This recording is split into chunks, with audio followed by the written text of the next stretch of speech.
So you ready for the con? Yes. Good! That means let the first day and let the con begin. Well, this and D&D dice. yeah. Go dice roll. Even though I don't play D&D, and this. I don't know what this. Magic rocks. Magic rocks, yeah. Is this also have to do with D&D? Yeah. Yeah, I don't. How's it going? Yeah, I know nothing about D&D. That's fair, bud. Good. So, how was opening ceremonies? Good.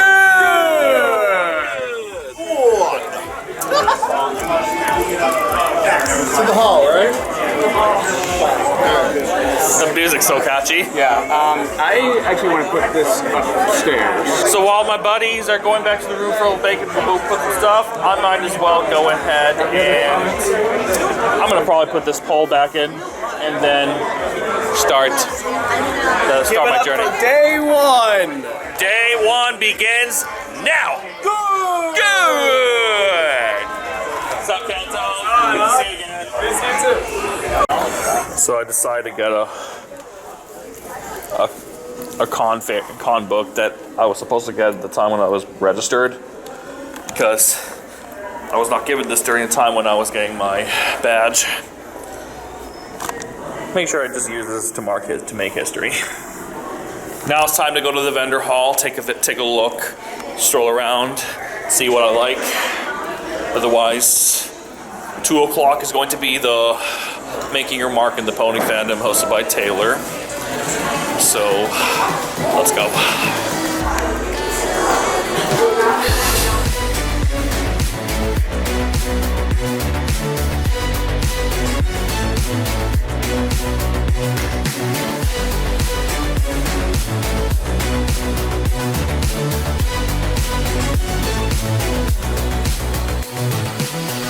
Hey you, I know sometimes things may seem unclear. Trust yourself and you will know, my dear. Oh, I know that it's not easy, nothing is. Saying, hey, it's okay.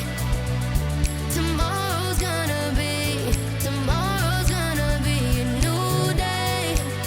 It's okay. So live your life and live your way. Your way, your way. It's okay, it's okay. Oh, live your life. Gotta live it your way.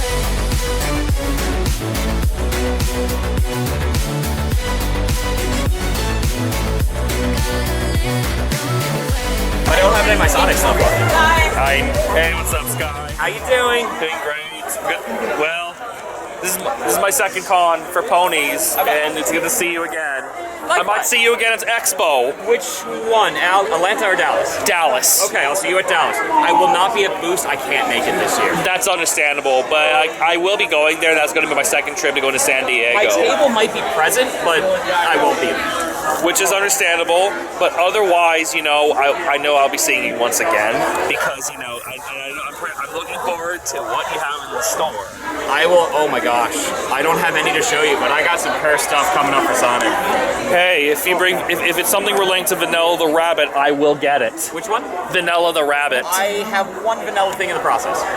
I'm looking forward to that. Wonderful. I won't tell. I'm gonna make sure Vector doesn't know about this. He can know. He can know. Did you see those Chaotix case files yet? Yes, of course. What do you think of it? Oh fuck, they were great. They were really great. A lot too. I actually did the whole reaction series. My best reaction was when Vanilla was like Vector was imagining how Vanilla complimented his muscles. I like that. But other than that, I'm in a pony mood. I'm just happy we got more Tangle Whisper. It's good. I might consider snatching one of your shirts. Maybe it's Chrysalis, but other than that, I still brought my Luna. If you do. If you don't, you don't. My shadow is in my house though. That's so all right. I don't have any of the Mobians on me because they're all. Actually, there's a ribbon that you could easily get. You see this one right here? You know that character, right? Surge. Of course. What's the Archie version of Surge? What? Who's the Archie version of Surge? Scrooge. There's your ribbon. Of course I know. I appreciate it so much. You would be able to handle that one pretty easily. Of course, yeah. But I'm not going to hold on too much, you know. But yeah. Oh yeah, next Saturday is going to be the Amy takes over Shadow Raven Dallas, and I'm planning to go there. Good luck. Yeah, New Metal Hedgehog will be there too. Oh, lovely. And I'm pretty. So it's going to be like the similar vibes, like the New Year party. Yep. But yeah, if you come, you should come by. It's amazing. Isn't it in Texas? It's in Texas, yeah. Yeah, that's not happening. It's a little far away for me. But thank you. Hello there. This is Goken-san's Whinny City Pony Con vlog, day 1. Go. Thank you. I appreciate it. Oh, I'm Tyler. Hello, Tyler. Thank you. Hi. Okay, I don't know. Thank you. I don't know. Welcome. Thanks, Sappy. Second time at a horse con. Ever? First time at Whinny City. Oh, well, congrats on your first Winnie. How Thank do you you. like it so far? I'm in.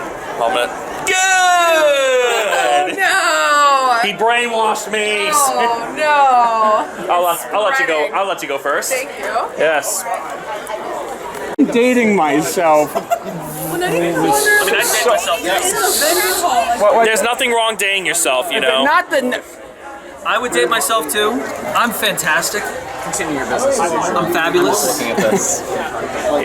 So, as what Red Card just told me, that this, what do you call this? A badge. Badge. Well, that's bad, yeah. Yeah. Was done by this professional right over here. Hello. I'm a professional. What do you go by? Screw loose. Screw loose. Yes.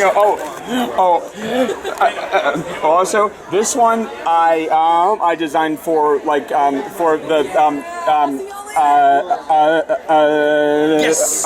Major League Baseball. Yes. ML. So basically, Major League Pony. MLP. Major League Pony. Yes. Yeah. You know. Yeah. Or you could say Major League Pony Ball. Yep. So the reason why I'm asking because I'm in the progress of branding myself. Maybe I'm replacing John Cena with my own human anime Sona. Okay. Basically, so that is the reason why I'm trying to figure something out of how I can do that. So that's in the work in progress. Well, if you need any embroidery needs, you can reach out to him. He's reachable on Discord, Yes. Instagram. I've just snapshotted on Twitter and Blue Sky. Yeah. I just snapshotted the screenshot about commissions right there. Yeah. It's a screw loose. You don't use DeviantArt much anymore. It's up there. It's just up there. Screen like DeviantArt, it's now to be honest to you, DeviantArt is now allowing AI. Yeah. And it stinks. You go take a shower. You in the clothes. You stink. Joke's on you, already used Bath and Body Works body wash by quote unquote Bernie Aprils if he works there. But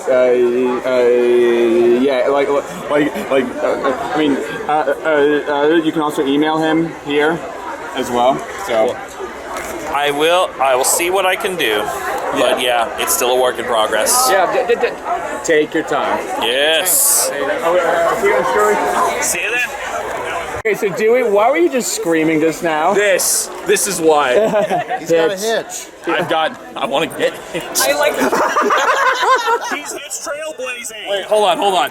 I showed you this off camera, but I got a YCH that was the artist got it to me as I was walking into the hotel.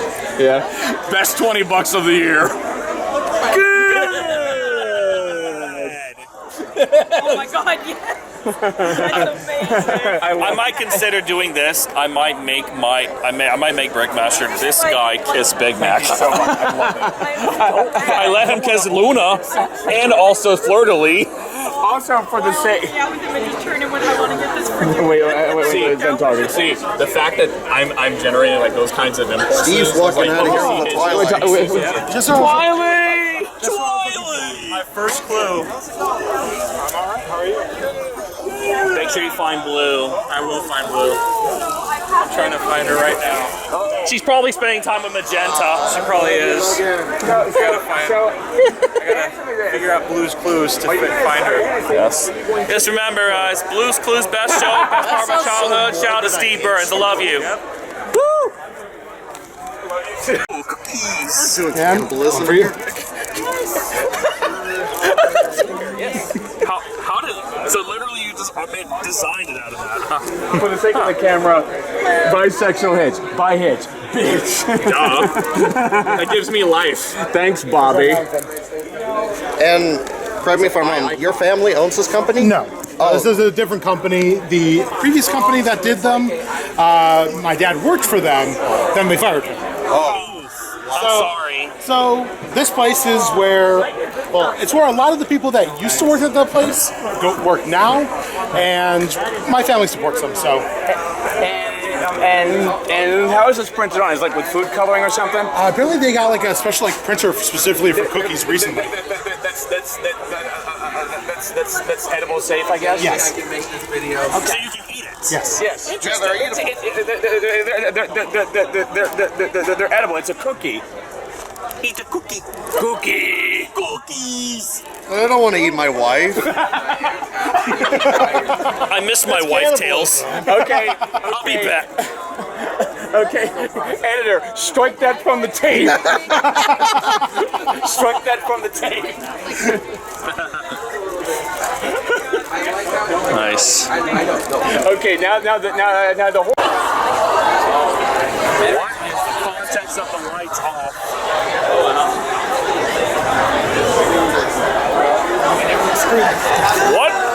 What is going on? That's out of context, but oh well. Is there a light testing? But I knew it. I was like, I gotta get you the promo card. I was told that they actually have shared My Little Pony like to frontline. Yeah, soldiers in combat come back in and let's watch My Little Pony. Yeah. There's that whole subcategory of the military bronies that they're still really prominent now. There's so many of them. It is beautiful how much it can impact people like that and what corners of their life it can, how much it can. Though perfectly, that's a beautiful story, Chris. And how beautiful to be a part of something that has helped so many people. I think that's phenomenal. It's made so many friendships, even in my own life, so I can thank, and whenever I meet friends, it's like, oh, it was because of My Little Pony. Oh, there you go. But it's not about me. We're talking about you all. But it's beautiful. It's about all of us there. When you hear your family, now you are in a way. I'd love to go back to you, Chris, because you have a legacy of.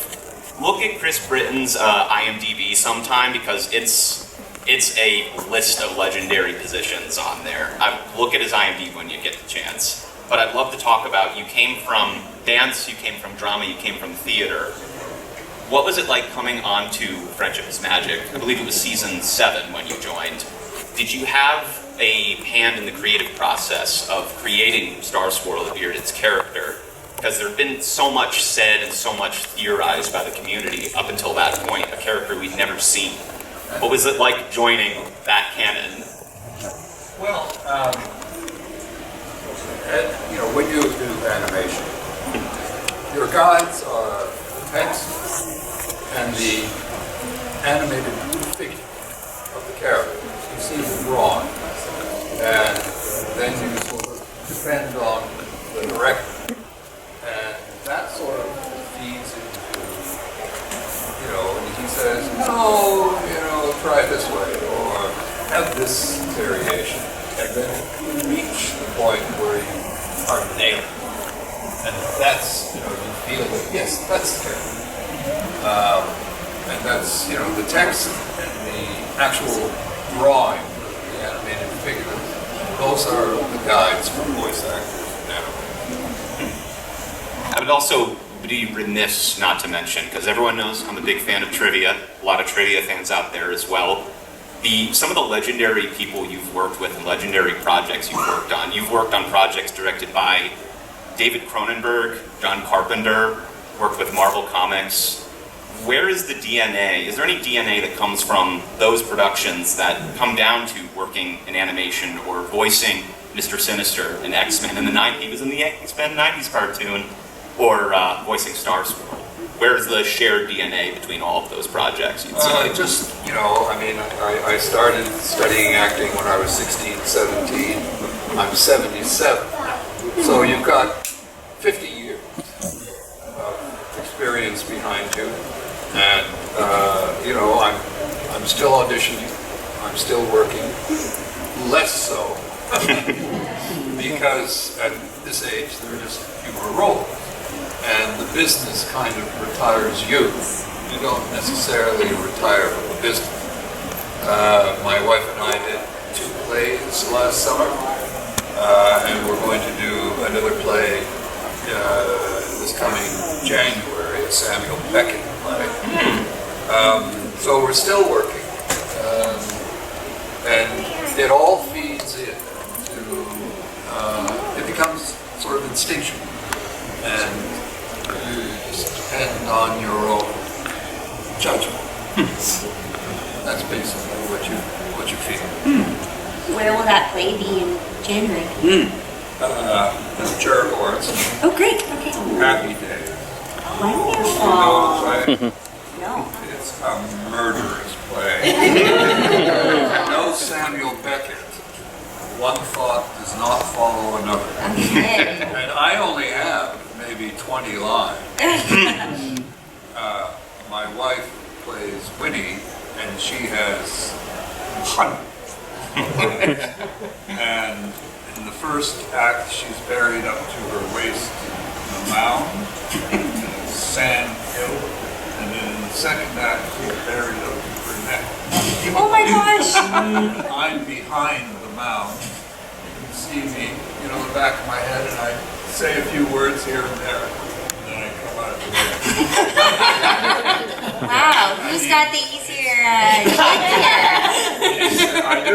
Yeah. I'm there to support my wife. That's Our nice. So sweet. famous actresses, it's considered sort of like the female Hamlet. It's Wow. an undertaking and a challenge. And it's, you know, Billy Whitelaw, Irene Worth, you know, there's a list of actresses who have done this. And it's being done in Toronto this summer with Nancy Paul. Oh. Yeah, with Solka. Wow. You heard I'm it. gonna come see you at Joe.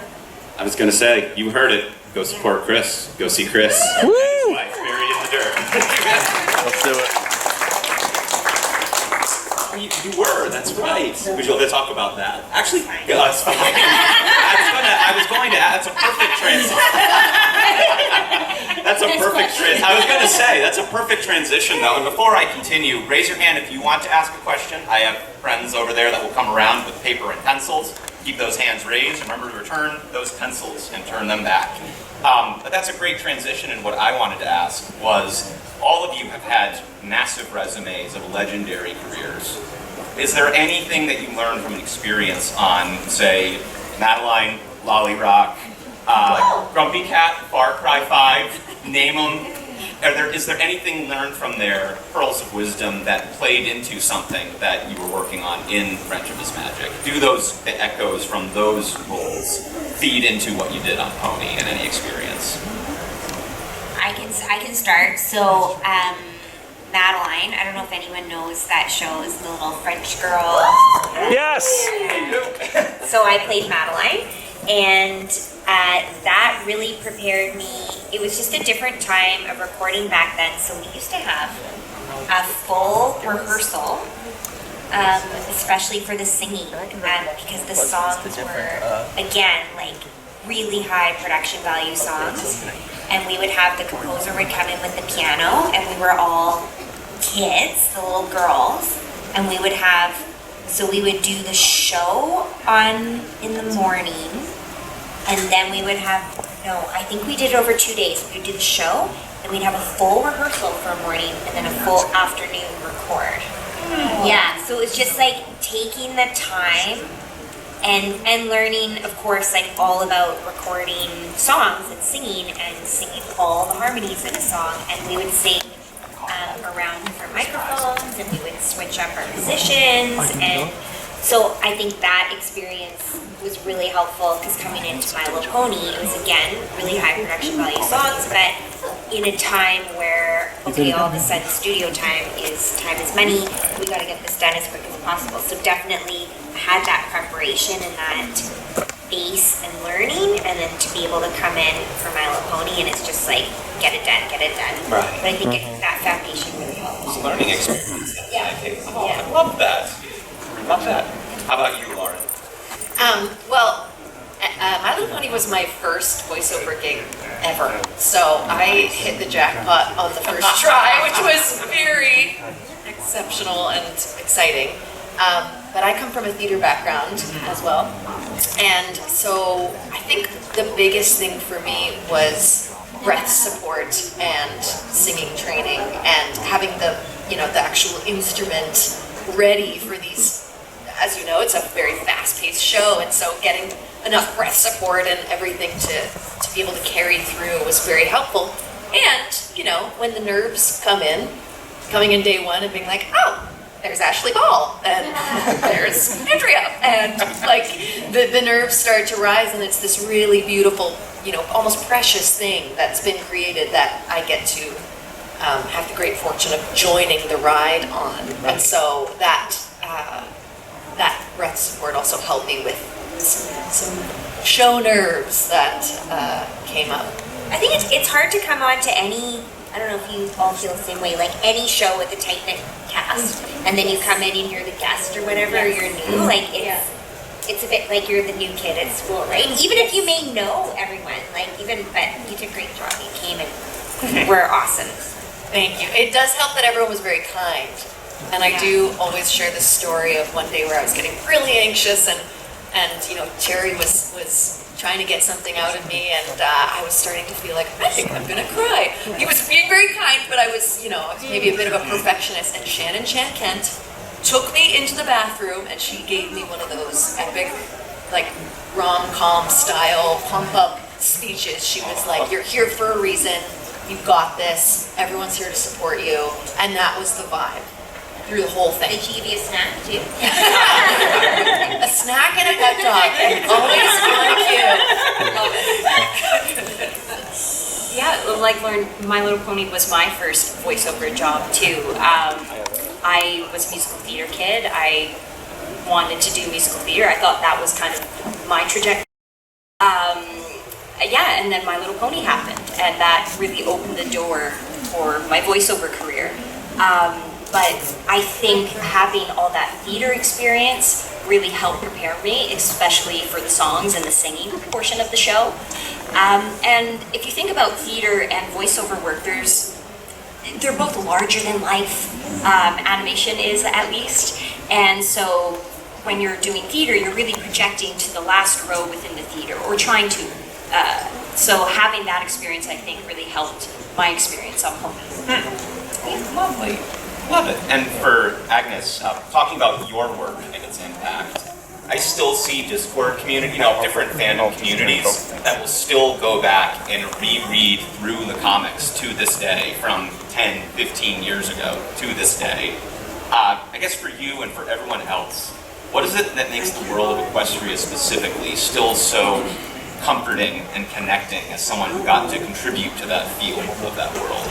Wait, can I also answer the other question? Because this is actually kind of important for people who want to do art and artists, what I learned from ponies. Certainly. Because ponies isn't just about drawing cute little ponies. The thing that My Little Pony taught me, because it was my first consecutive gig, was really how to be reliable in deadlines. And the really cool thing is, guys, I can claim this, that in my 20 years of being an artist in comic books, I have never missed a deadline unless I spoke to an editor first to get permission to be late. And a lot of people want to be artists and work hard, and the biggest lesson which I took away was be reliable and hit your deadlines and learn to be a quick artist, but also provide quality work. And that actually helped me establish my part on other properties as well, because editors are like, hey, we know you're fast, we know you're good, and you'll get this done. I'm like, heck yeah. So it's just a little advice for artists, but like what you could take away is just, it's such a magical community, a magical story. The thing is, ponies, what, it's going on 16 years now? It's crazy, and it's still going strong. What's the takeaway from that? A good story, a good creative talent behind it, whether it's an animation, illustration, shows how longevity for a good property. Like, it's incredible. It's just, they did everything right. They hired the right people. And look, it's just, dude, it's just amazing. And look at the community everyone built. Like, I got a commission today where I'm drawing an OC, and I got the full backstory of the OC. You guys are creating your own universe in this universe. It's just the most brilliant and amazing thing, I think. Round of applause for yourselves in that regard. Woo! You mentioned deadlines and being on time, and that is, in a lot of places, half of it. I am wondering, what was the greatest lesson, Agnes, that you learned from working on the IDW comics that you may have applied to a project since, in DC Superhero Girls, anything that you've done since? Actually, there was a lot applied. The biggest thing is currently I'm working on my first actual writing gig where I'm hiring an artist for a company, which I'm really excited about, because when I first got hired on My Little Pony, I was actually a writer and artist. I was doing both, but they were specifically looking for an artist, so I came on an artist, and I got bottlenecked, which, mind you, it's a very, very good bottleneck to be in, but because I was doing art, I kind of stayed in that, and I kind of put my writing back to the side, but as my arm's starting to slow down now, and I am noticing, I decided, hey, why don't I revert back to writing? And the cool thing about working on My Little Pony for so long is I drew so many stories from so many amazing writers, and I really started remembering those stories and what worked in the story, what didn't work in that story. And what's really cool is I can now take that and apply it to my own work, going, okay, I remember this one issue. What did the writer do in this that really worked with the character development? So I'm really happy that now, something that I worked on so long, I could apply it into my own work and really take those lessons and also apply the friendship stories into my own work. And I think that's really cool. So something I built my whole career on can now help me in taking my career to the next level as well. Perfect. I love it. There was a social media, I also run social media for a convention, so I recognize Great Game from that. Whinny City, in their announcement for the guests of honor, they named Andrea here as the heartbeat of Equestria, your voice. I know, it made my heart melt.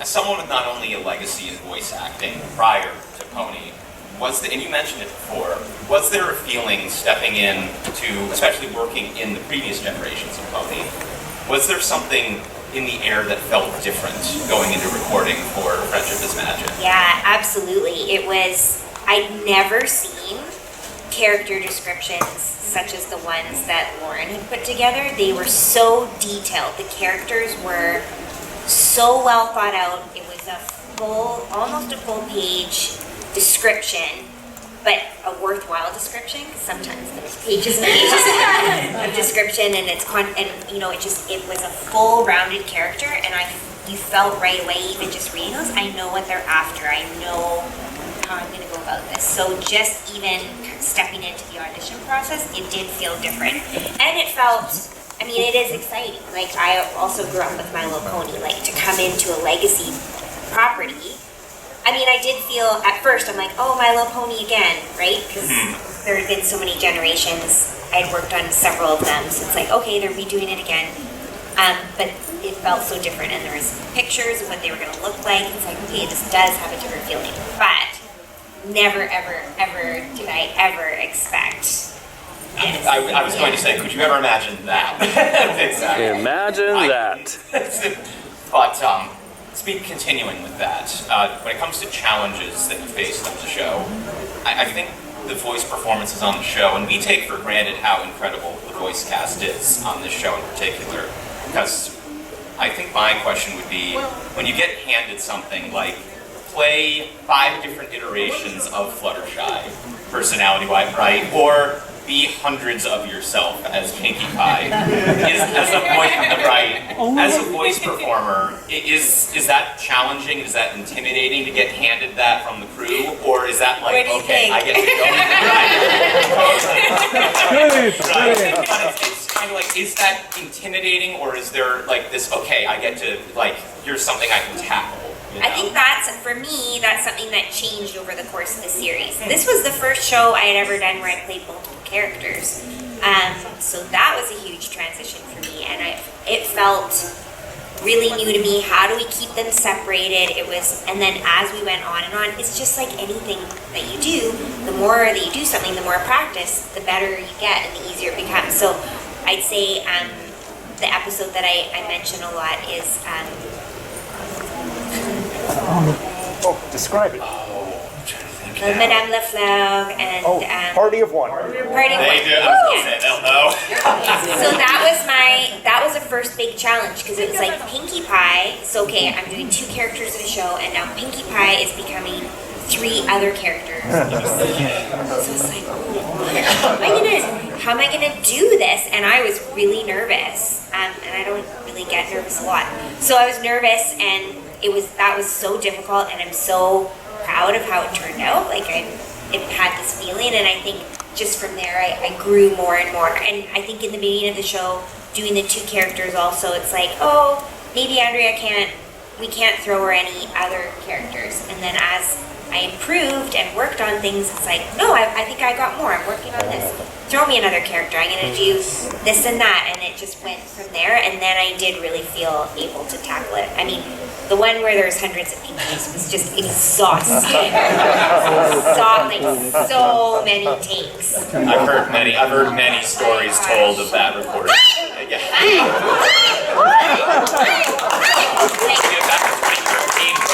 I think we need some more.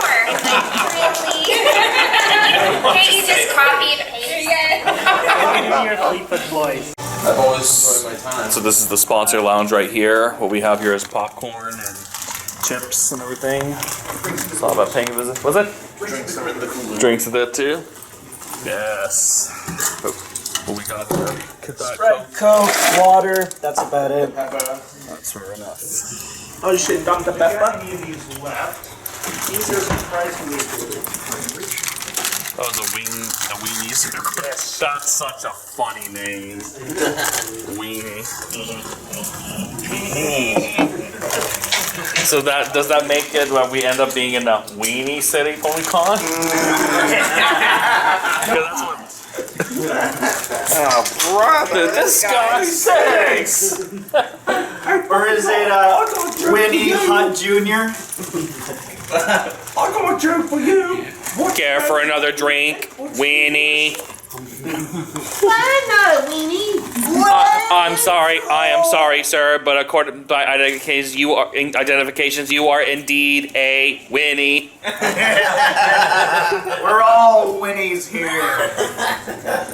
And I see you're watching horses. Oh, wait. Are we? Yes. ADOV. This is the best anime ever. Actually, it's not an anime. That would be a Japanese cartoon. This is American made. That makes sense. This anime should have had story arcs, you know. Technically, there's not enough fan service for it to be considered an anime. There's no fan services for my pony waifu Fleur de Lis. Oh look, there's your pony waifu right now. Well, Rarity, this Rainbow Dash is dressed in style. Goku is my favorite horse from My Little Pony. And you know what's the best? You know the ending of Friendship is Magic. Monkey D. Luffy became king of the pirates after finding. Spoilers! I haven't reached chapter 10,000 of One Piece. It's joke. So I learned the dance that they were doing the night before, and I filled in for someone the day of the con. And then that same night, we went to the concert that I didn't know was a thing, and I booked my flight for BronyCon.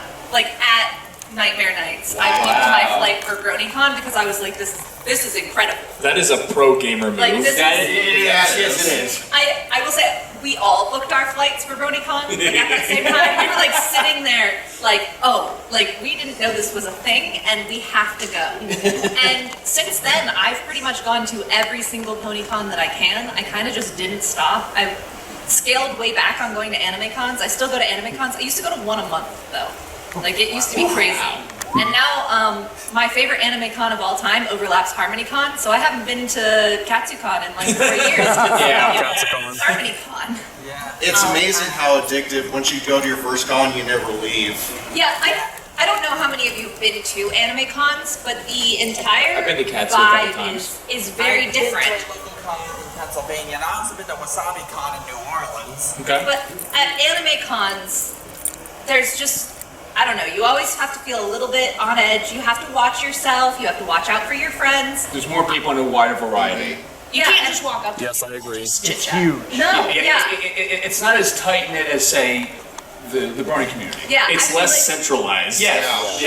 Showing up to my first Pony Con, I instantly felt at home. Like it was like, whoa, cons can be like this. And I had a really good group of friends who they still go to cons. We just don't go to a ton all together because life has caught up to us.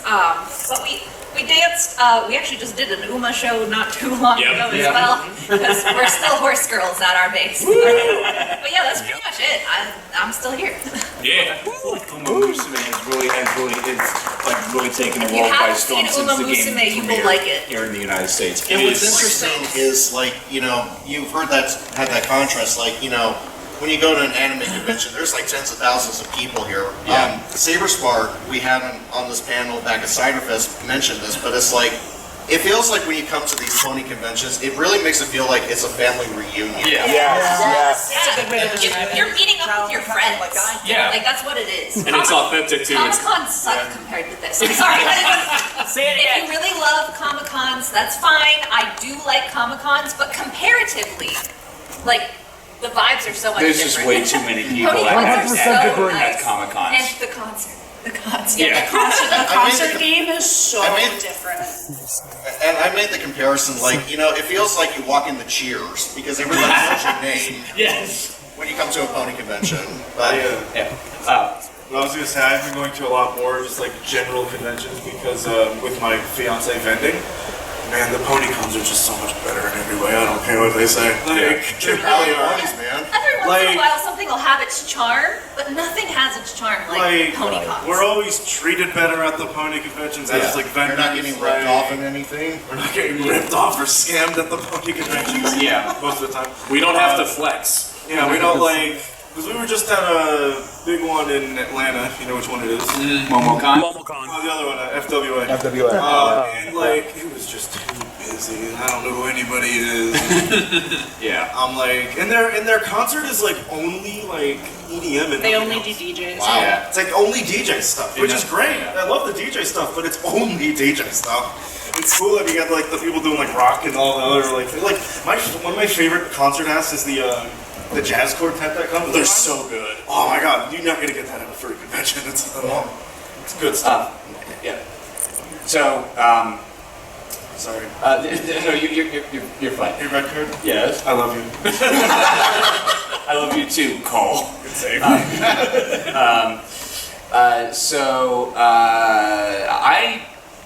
first discovered. Well, okay. First of all, I knew that the My Little Pony was a thing as far back as like back in like 2005 or something. Of course, you know, it was very stereotypically targeted towards little girls. And then when I get into high school, you know, I hear some of my classmates talking about it.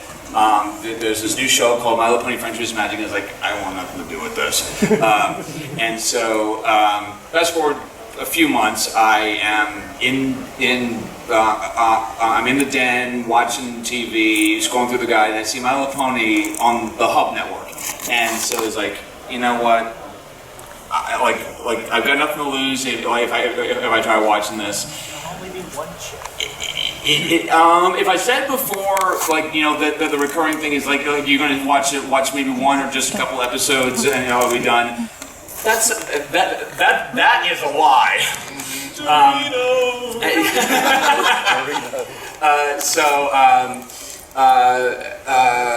At a later time, I ended up binging on all the. Probably not all, but most of the season 1 episodes. Then I get into season 2, and then I find out there's conventions for these things. Go to my first BronyCon in 2013 in Baltimore. really had to sell it to my parents, who were really still kind of unsure about it. Hold on, did you say BronyCon was your first pony convention? Yes. That's crazy. Mine Yeah. Okay, I didn't know they existed until like 2018. Okay. Not only was it my first pony convention, it was my first convention, period. That's Wow, crazy. that's amazing.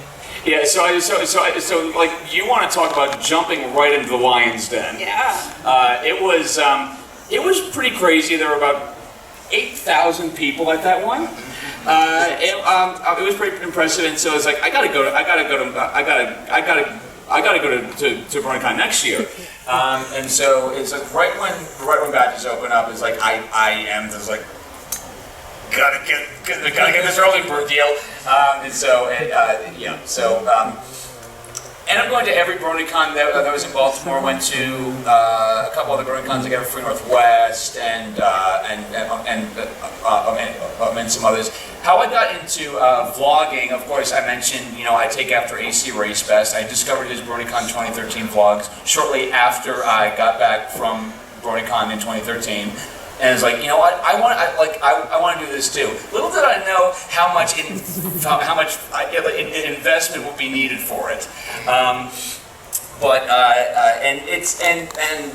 Like Taylor putting on pounds, it's a labor of love. Doing convention vlogs, the editing and all the post production stuff. Eventually I end. But okay. Before I get into when I met Taylor, let me backtrack as to why I'm known as Red Card. For those of you who don't know, I am a certified referee in soccer in Eastern Pennsylvania, and so I end up asking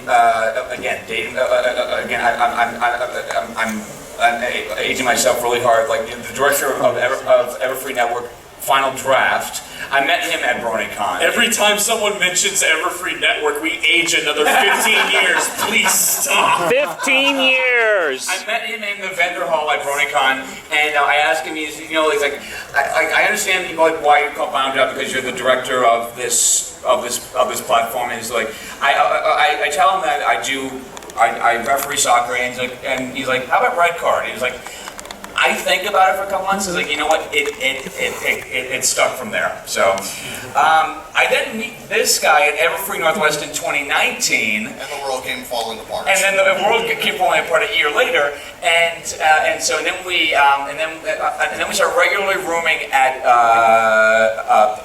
pony conventions, and he starts having me on his panels as well. He's contractually obligated by blood to be on my panels. Yeah, that's what turned the card red. Exactly. And as they say, the rest is history. I tried to keep that as short as I could. Me. I mean, yeah, similar to what everyone's saying, just watch one episode. Oh, wait, it's a two-parter. It's the same, I feel like The Dorito. I don't even have to say it anymore. I prefer baked Lays. It's a Dorito. I just can't have dairy. Yeah, so I mean, other than watching the show, when it comes to being one of the fandom, I mean, when I started watching the show, I didn't know this fandom was a thing. I just I saw some videos on YouTube. I was watching a bunch of Wreck-It Ralph related videos. I loved that movie. It was only a year old at that point because this was back in 2013. September of 2013. Yeah. Okay. Yeah, because 2012 movie came out. I'm sensing a recurrence here that a lot of people got their start in the fandom around 2012, 2013. Yeah.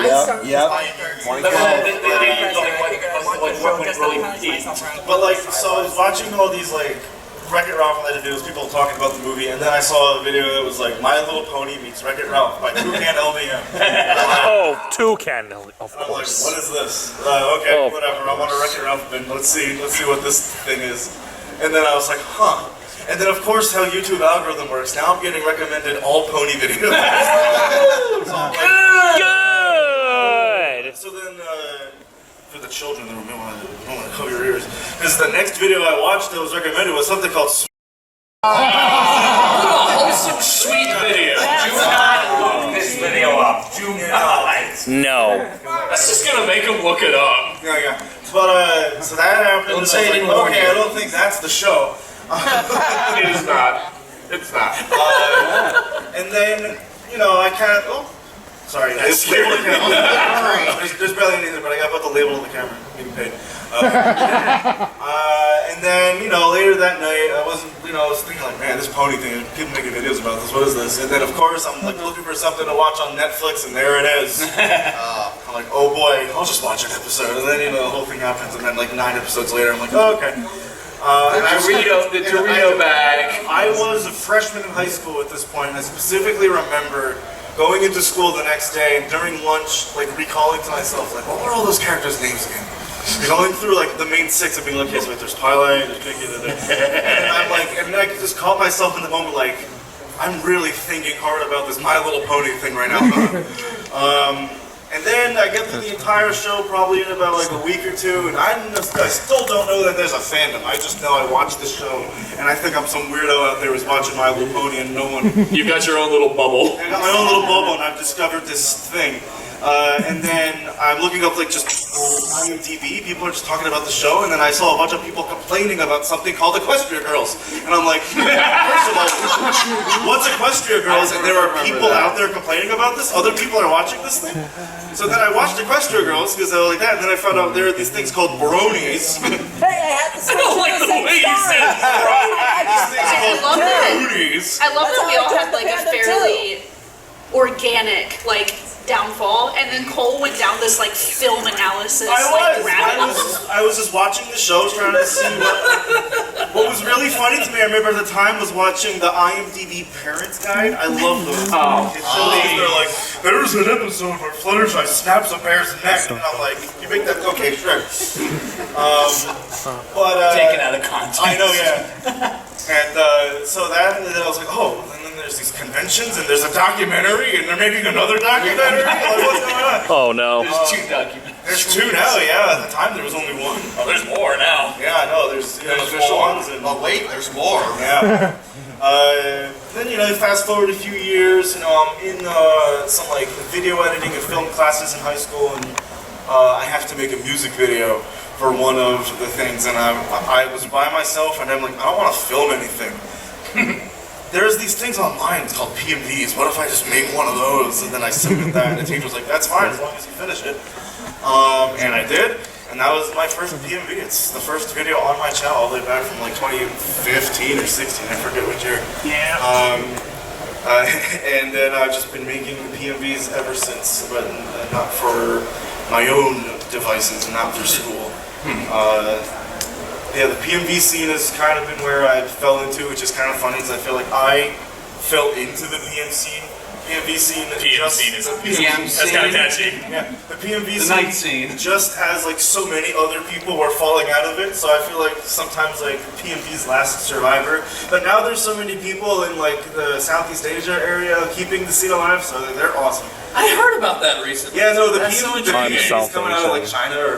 I feel bad. It's so Cool. The fandom's growing in China right now. Yeah. Oh, it's crazy. China's having a field day. Oh yeah, China's doing really good. They're in their BronyCon era. China's doing So I was pretty new to the PMV scene around 2018 is my first I'm making one for the fandom, not for school. And then the year after is the final BronyCon, as we all know. Rest in peace. Enjoy retirement. And they're doing the PMV contest. I'm like, I should definitely submit something. Thinking I'm some new guy. There's all these PMV veterans entering, and it was the most entered PMV contest in the history of the fandom with over 60 entries or something. I know, it was the final BronyCon. Yeah, exactly. And then we got to the thing, and I figured, my PMV hasn't played yet. They're about to do Best in Show. I guess I didn't make it. And then I ended up winning Best in Show, and I lost. Don't sell yourself short. It's just since that moment I've kind of been really dedicated to trying to make anything that is of quality of 2 times because I won another Best in Show at Harmony Con. Yeah. Right this way, sir. I know. I feel like once you start getting accolades, you have pressure to be good, so I really try to make sure that everything I do is of a caliber worthy of that, and it's It's been so fun getting to come to these cons and show off my stuff and talk to all these people and make so many lovely friends. So many lovely people. All you people are lovely. You're lovely. You're lovely. You're breathtaking. You're breathtaking. You're breathtaking. Luck Rock is breathtaking. Yeah. He's so oblivious. I can see him from here. He's just. But no, it's been a wondrous journey. The journey once. I knew that was coming. Shameless plug. Shameless plug. Subscribe to the Studio Signature. Thank you.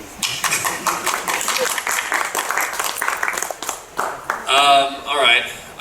So there's going to be a lot of similarities and stuff. I also got into the fandom right after I graduated, a little bit of time after I graduated from high school, 2012. I was class of 2011, and I didn't go to like college, like anything outside of a local community college. Like all of my friends scattered to like the far reaches of the world. I had people go to Ohio State, USC. One guy went off to go study in Prague.